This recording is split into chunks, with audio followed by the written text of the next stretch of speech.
Sir, છેલ્લા 1 વર્ષમાં સુરતમાં ઘણા મિનરલ પ્લાન્ટ છે, મિનરલ વોટરના શું કાર્યવાહી કરવામાં આવી છે અને શા માટે?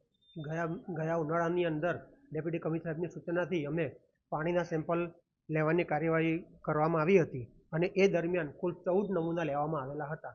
એમાંથી 9 નમૂના નપાસ એટલે કે સબ સ્ટાન્ડર્ડ માલુમ પડેલ છે.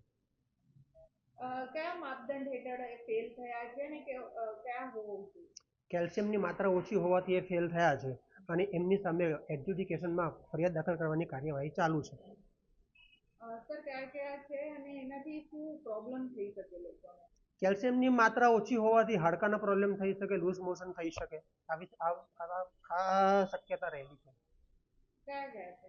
એક કષ્ટભંજન એન્ટરપ્રાઇઝ છે, HN traders, Varun enterprise, fresh stream beverage, Rathod brother, bread beverage, PM marketing, Nirali beverage અને Gajanand food and beverage. Sir, કેટલા ટકા કહી શકાય ગુણવત્તા ઓછી હોય છે એમાં?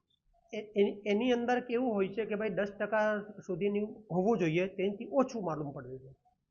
આ લોકો ક્યાં વાપરે છે વધારે? એ લોકો મોટી મોટી ફેક્ટરીમાં, ઓફિસોમાં, ટેક્સટાઇલ માર્કેટોમાં પાણી પીવાનો ઉપયોગ કરવામાં આવે છે.